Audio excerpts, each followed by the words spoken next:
So here is one example on whatever we have learned, और थोड़ी सी नई चीज सीखने को मिलेगी इस सवाल में।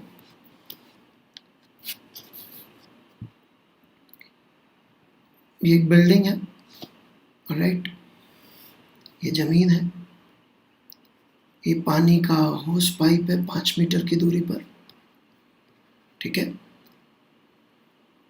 एंगल अलाउड है, जो आप चाहे ले सकते हैं।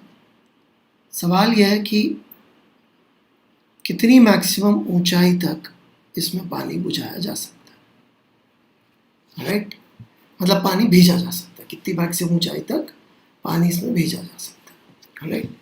ये फायर फाइटिंग वगैरह के लिए जरूरत पड़ सकती है इस तरह के एस्टिमेट की। तो हियर वी गो।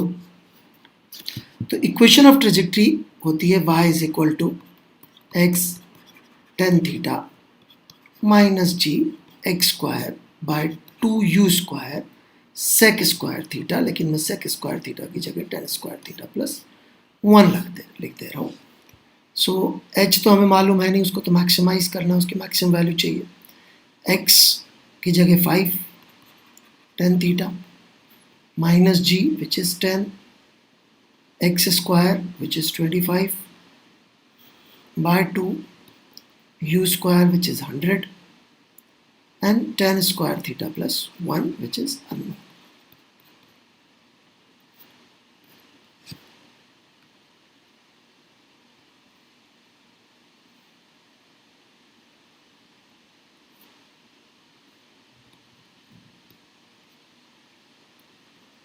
ये 2 से 10 और 25 से 100. So this becomes 4h is equal to 20 tan theta minus 5 tan square theta minus 5. So this becomes 5 tan square theta minus 20 tan theta plus 4h plus 5 is equals to 0. Now for this quadratic to have a real root, discriminant should be greater than 0. That is b square minus 4ac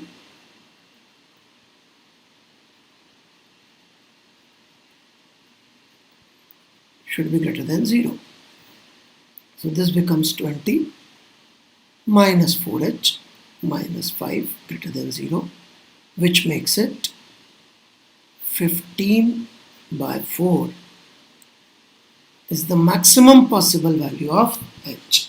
That is 3.75 meter is the maximum height till which this water hose can project. Right? So this is one simple application of equation of trajectory कि जहाँ पे अपन ने y को maximise किया, right. आपने इसको pause करके जरूर ट्राई किया होगा, और जो ट्राई किया है वो जरूर शेयर करें, राइट। और उसमें क्या कमियां हैं ये भी मैं बताऊंगा। सो फिलहाल काइनेमेटिक्स 2D कुछ समय के लिए हम लोग प्रोजेक्टाइल के थ्रू पढ़ना बंद कर रहे हैं। काइनेमेटिक्स 2D का कॉन्सेप्ट हम पढ़ना कभी बंद नहीं करेंगे, that will keep on continue, right. Conceptually वो हम पढ़ाते रहेंगे, बट अब हम फर्दर प्रोजेक्टाइल पे इसके एप्लीकेशन नहीं पढ़ेंगे। हम नया chapter so called relative motion शुरू करने जा रहे हैं। Okay, so relative motion.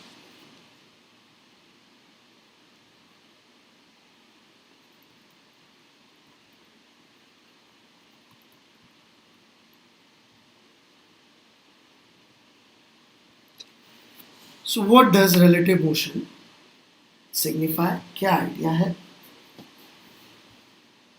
देखिए, रिलेटिव या ऑब्जर्वर या frame is one of the central concepts of physics, right. Physics का बिल्कुल सेंट्रल आइडिया है कि देखने वाला कौन है। आप बोलेंगे ये क्या हुआ, इसका मतलब यूँ समझ लीजिए कि कोई भी चीज़ का अपने आप में कोई एब्सोल्यूट मीनिंग नहीं होता, राइट? किसी भी चीज़ का मीनिंग सिर्फ तभी होता है जब हम ये स्पेसिफाई करें कि who is the observer, right? कोई भी चीज़ आप ले लीजिए, जैसे कि आई read a joke some time ago, right? कि एडोल्फ हिटलर नाम सुना होगा आपने, राइट? उसने बहुत सारे ज्यूस को मरवाया था गैस चैम्बर्स में और गोलियों से, राइट? और काफ़ी उल्टे सीधे काम भी किए थे सेकेंड वर्ल्ड वॉर में. He is considered one of the villains, right? तो उसने जो है एक ज्योतिषी को बुलाया, राइट? और उससे पूछा कि बताओ मैं कब मरूंगा. आपको लगेगा ये तो डेंजरस सवाल है. यस, क्योंकि ऐसे आदमी को, डिक्टेटर को आप बताएं कि वो कब मरेगा तो उसका तो पता नहीं, आपको जरूर वो उसी समय मरवा सकता है. तो ज्योतिषी बड़ा समझदार था, राइट? उसने बड़ा शानदार आंसर दिया. उसने बोला sir, you will die on a Jewish holiday. Hitler वो सरप्राइज्ड कि यार मैं ज्यूस का इतना दुश्मन हूँ और जब मैं मर रहा हूँ कोई जूइश फेस्टिवल है. उसने पूछा विद जूइश हॉलीडे. तो ज्योतिषी ने बोला sir, whichever day you will die would be a Jewish holiday. तो हिटलर नाराज भी नहीं हुआ, खुश भी हो गया कि ठीक है भाई, सही तो बोल रहा है, मैंने इतना ज्यूस से पंगा लिया है, और राइट, तो मैं मरूंगा तो खुशी मनाएंगे. The point is there is a death which is quite an absolute thing, but for somebody, depending on the observer, it becomes a positive thing. For Jewish people, Hitler का death was a positive thing, right? तो ऐसा ही सब चीज़ों में है, कोई चीज़ का कोई absolute meaning नहीं होता, वो सब डिपेंड करता है किसके एस्पेक्ट में, right? If I ask you, is your father rich? You may answer no, you may answer yes, but again it's relative. It depends on किसके एस्पेक्ट में बात कर रहे हैं. Compared to some kid जो कि किसी ढाबे में काम कर रहा है, किसी मिस्त्री की शॉप में काम कर रहा है, पिताजी उसको स्कूल नहीं भेज सकते, alright, your father is definitely rich. Compare that to somebody else, जैसे कि अंबानी, जिसके पिताजी ने अपने बच्चों के लिए, राइट, पूरी रिलायंस जियो करके दुकान ही खोल दी. उसके मुकाबले में भी your father is not rich. So rich, poor, ये सब चीज़ें ऑब्जर्वर पे डिपेंड करती है. ऑब्जर्वर पे क्यों डिपेंड करती है? क्योंकि ऑब्जर्वर किसी भी घटना का जो मीनिंग है वो जब भी लगाता है तो उसमें खुद का भी फैक्टर इन्वॉल्व कर लेता है. वो ऐसे नहीं बोलता कि ये अच्छा या बुरा, वो ये सोचता है कि मेरा इसमें मेरा ही रिलेटिव क्या, मतलब इफ़ आई एम ज़ीरो, यदि मैं अपने आप को बेस या स्टैंडर्ड ले लूँ तो ये मेरे से प्लस में जा रहा है कि माइनस में जा रहा है, मेरे से फ़ायदे में जा रहा है कि मेरे से नुकसान में जा रहा है.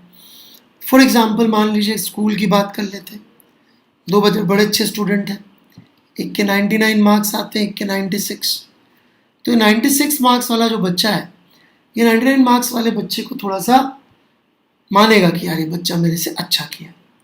मान लीजिए तो बिल्कुल गधे, एक के मार्क्स आते हैं 40, एक के आते हैं 37, राइट, या 36. डिफरेंस नहीं, 37 ही मानो, सॉरी, डिफरेंस अभी भी दोनों में 3 का ही है, राइट. इससे पूछोगे तो बोलेगा यार ये इंटेलिजेंट है, 37 वाले से पूछोगे तो वो भी बोलेगा 40 वाले ने कुछ तो ज़्यादा किया ही था, तो ये तो 3 मार्क्स मेरे से ज़्यादा है. 96 वाला 99 वाले से एडवाइस मांगेगा, 37 वाला 40 से, 37 वाला 99 से शायद ही एडवाइस मांगे, बोले तो मेरी लीक का ही नहीं, राइट. आपको कोई बिजनेस प्रॉब्लम आएगी तो आप अंबानी से सलाह नहीं मांगेंगे, राइट. वो बोलेगा अच्छा ऐसा करो, 5,000 करोड़ यहाँ से निकाल के वहाँ लगा दो. आप बोलेगे भाई साहब माफ़ करो, राइट, मेरे तो 50,000 रुपये इधर उधर की प्रॉब्लम हो रही थी, आप तो 5,000 करोड़ में बात करते हो, आई एम सॉरी, आपकी एडवाइस मेरे काम की नहीं. तो वैसे ही 37 वाले के लिए 99 वाले की एडवाइस किसी काम की नहीं है कि भाई तू जो है इस सवाल को 10 बार कर ले। बोले साहब 10 बार, मैं तो एक बार भी अटेम्प्ट करके खुश हो जाता हूँ। तो प्लीज अंडरस्टैंड। लेकिन इस बंदे के रिलेटिव ये वाला बंदा अच्छा कर रहा है, ये तो बहुत ज़्यादा अच्छा कर रहा है, बट उसके जोन में नहीं आता, राइट।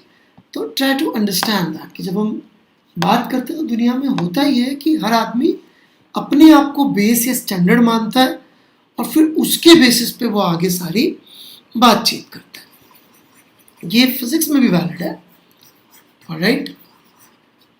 ऐसा नहीं कि फिजिक्स में वैलिड नहीं है, ये फिजिक्स में भी वैलिड है पूरी तरह से, ऑलराइट। और रियल लाइफ में भी वैलिड है, ऑलराइट। जैसे फिजिक्स में भी हम एग्जांपल लें,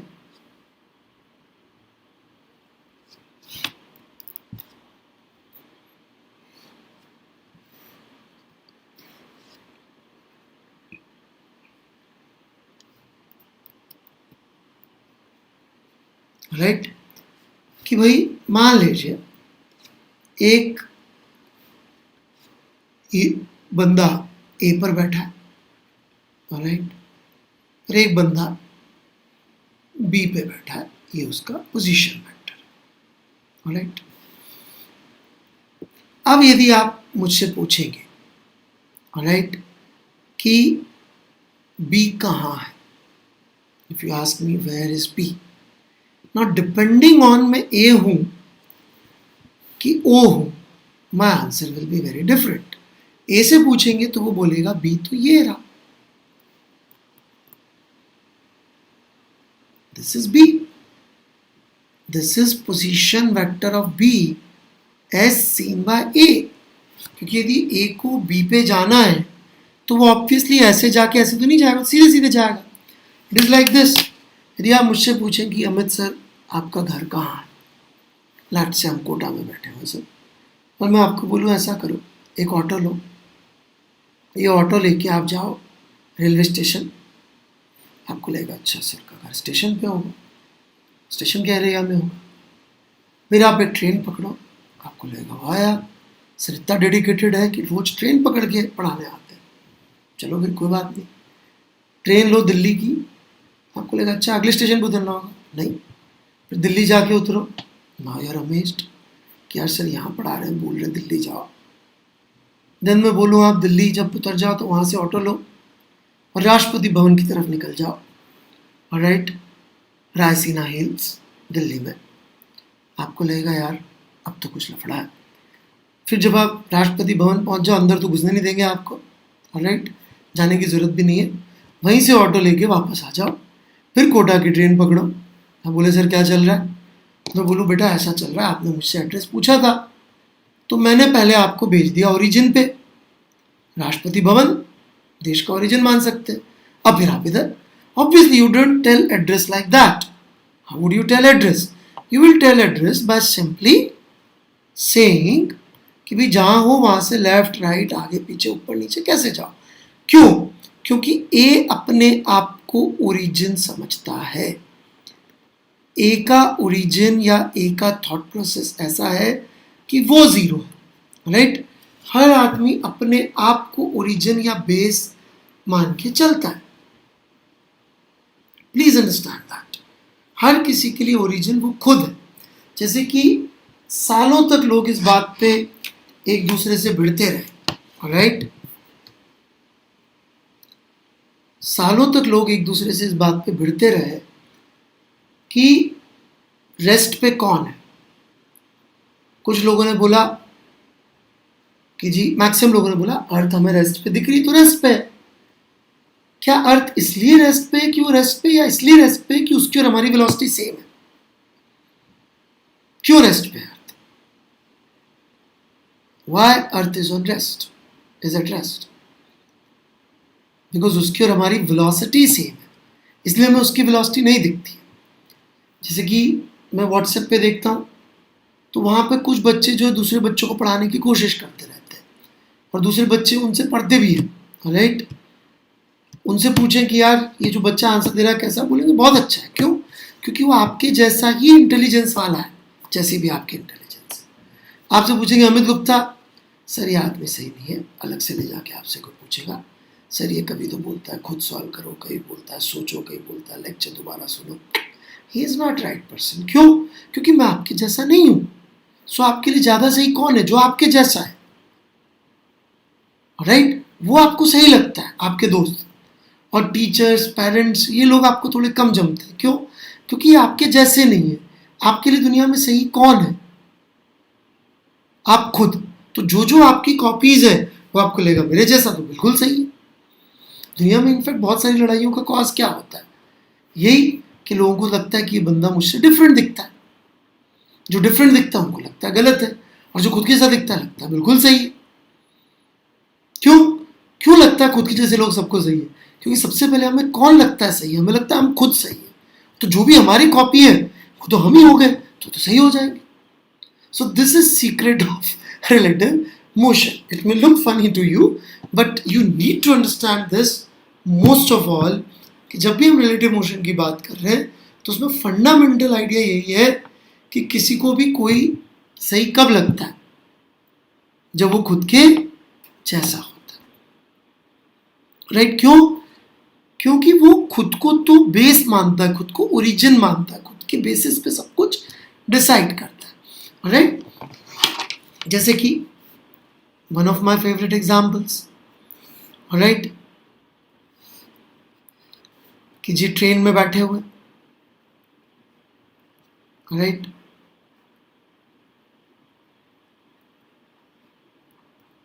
this is you, right?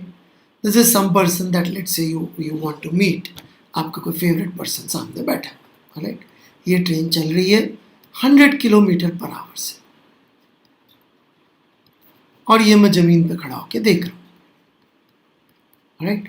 And I am worried because this person here, आपका फेवरेट पर्सन, कोई भी फेवरेट पर्सनैलिटी हो सकती है आपकी, ये आपकी तरफ 100 से आ रहा है। I am worried about your health.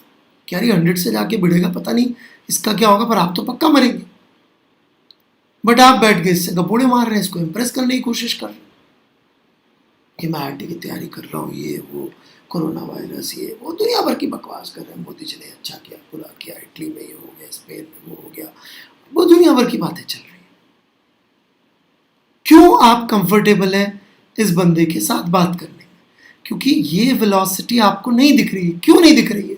क्योंकि आपकी भी वेलोसिटी इस तरफ 100 है और इसकी भी वेलोसिटी 100 है, तो आपको इसकी वेलोसिटी दिखाई नहीं देती। क्यों? क्योंकि आप खुद को मान लेते हैं कि रेस्ट पे है। तो जो भी आपके बराबर है वो सब आपके लिए रेस्ट पे है। सो खुद को ओरिजिन मान लेना और उसके बेसिस पे सोच पाना, that is relative motion, right? Please understand, relative motion का सीक्रेट ये है, जो कभी कभी आपको घर में भी सिखाया गया होगा, right?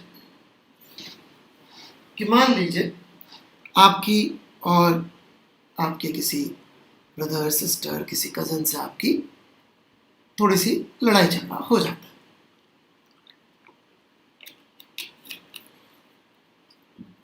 And you approach your mom कि देखो इसने मेरे को ये कर दिया, वो कर दिया। तो जनरली उनका सोल्यूशन जो होता है वो ऐसा होता है कि भाई वो आपके साथ खेलना चाह रहा है, आप उसका पर्सपेक्टिव भी समझो, आप उसका पर्सपेक्टिव भी समझो। पापा के पास जाते तो जनरली सोल्यूशन थोड़ा डिफरेंट होता है, वो दोनों को एक एक लगा देते हैं एंड मामला वैसे भी सेटल हो जाता है फिर, क्योंकि दोनों को एक एक पड़ गई तो दोनों ठीक है यार, तेरे कोई पड़ गई, मेरे कोई पड़ गई, सेटल मामला, राइट? तो मैं पापा वाले सोल्यूशन पे नहीं जा रहा, मम्मी वाले सोल्यूशन जा रहा हूँ कि हम दूसरे के पर्सपेक्टिव से क्या होगा ये हम यहाँ बैठे बैठे सोच सके। कहने का मतलब, मैं ज़मीन पे बैठ के भी आश्चर्य कर रहा हूँ कि ये इससे डर क्यों नहीं, आप इस फेवरेट पर्सन से डर क्यों नहीं रहे, तो गलत है, क्योंकि मुझे इसके पर्सपेक्टिव में समझ में आना चाहिए कि दोनों की स्पीड चूंकि सेम है इसलिए कोई डर नहीं है। मतलब मैं अपने पर्सपेक्टिव में से तो समझ ही सकूँ चीज़ों को, पर मैं दूसरे के पर्सपेक्टिव से भी समझ सकूँ। जैसे कि यदि मैं यहाँ बैठा हुआ हूँ और मुझसे पूछे ए कि बी ए को कहाँ दिखाई देता होगा, तो I am able to think this कि बी का डिस्पोजिशन ए को ऐसा दिखता होगा, right? And if you proceed further तो आप ये भी देख सकते हैं कि position vector of B with respect to A, यदि आपने थोड़ा सा भी वेक्टर ध्यान से पढ़ा है तो it is coming out to be position vector of B minus position vector of A. Minus कैसे? Because position vector of B plus negative of position vector of A को हमने जोड़ दिया। आप देख लीजिए ये बी और negative of position vector of A मैंने यहाँ पे बना भी रखा है, ये बना रखा minus position vector of A. तो इनको आपने जब जोड़ा तो पोजीशन वेक्टर ऑफ बी आ गया with respect to A. Alright, तो आप देख सकते हैं कि एसेंशियली ये ए क्या कर रहा है, ये खुद को जीरो करने के लिए सब में से घटा देगा। ऑलराइट, जैसे कि एक बंदा, ऑलराइट, पर्सन 1 5 से इधर चल रहा है एंड पर्सन 2 उसके बगल में ही 4 से चल रहा है।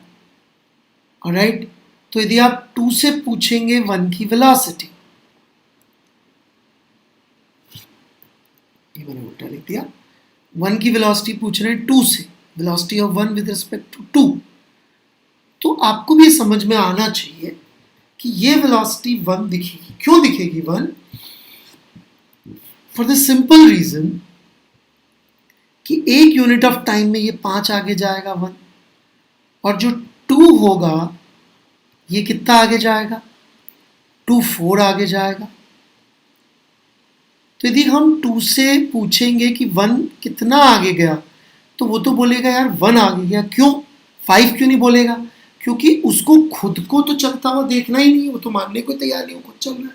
वो तो ये देखेगा जहां वो है उससे 1 जो है वो 1 आगे हो गया। तो यदि 1 आगे हो गया और खुद तो चल नहीं रहा है, तो कौन रिस्पॉन्सिबल है? 1 ही रिस्पॉन्सिबल है मोशन के लिए। तो कितना चला होगा एक यूनिट टाइम में?